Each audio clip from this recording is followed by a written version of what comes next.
د چارو یو شمېر شنونکي وایي پاکستان لا هم د ترهګرو ملاتړ ته دوام ورکوي او د خپلې دوه مخې پالیسۍ له مخې نړیوالو ته دروغ وایي. دوی دا خبرې د پاکستاني سیاستوالو په ملګرو ملتونو کې د پاکستان استازي منیر اکرم د خبرو پر غبرګون کې کړي. هغه په ملګرو ملتونو کې په خپل وینا کې ویلي هند د افغانستان له لارې په پاکستان کې ترهګرۍ ته وده ورکړې ده. د سیاسي چارو یو شمېر کارپوهان بیا وایي پاکستان د ترهګرۍ تولیدونکي او تمویلونکي هیواد دی او نړیوال باید د دوی د دروغو خبرو باندې باور ونه کړي. د دوی په وینا پاکستان له تیرو 40 کلونو راهیسې د ترهګرو په ملاتړ یو اسلامي هیواد افغانستان لوټي کړ چې لا هم وسلوالو طالبانو ته په پناه ورکولو او ملاتړ لګیا دي. افغانستان پر وړاندې د پاکستان سیاستونه او پالیسیانې د انساني بشري اسلامي ګاونډیتوب او ډیپلوماټیکو اصولو خلاف دي.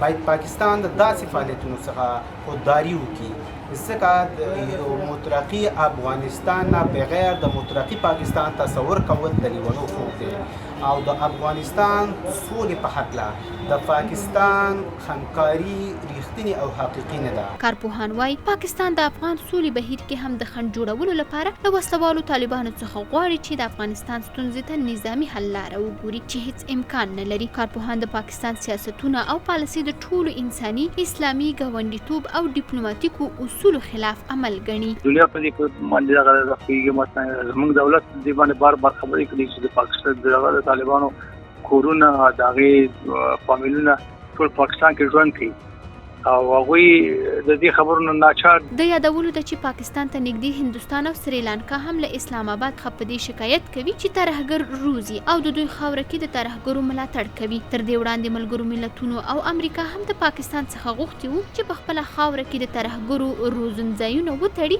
او پر وړاندې اقدام وکړي چې یاد هیواد تر اوسه په دې برخه کې کوم کار نه دی کړی. همداراز پاکستان د FATF په خړ لیست کې هم د همدې ترهګرۍ له امله شامل دی او دغه ادارې پاکستان ته ویلي دي که د دوی له لارښوونو سره سم لاړ نشي نو ښایي تور لیست ته یې نوم ورپورته کړي.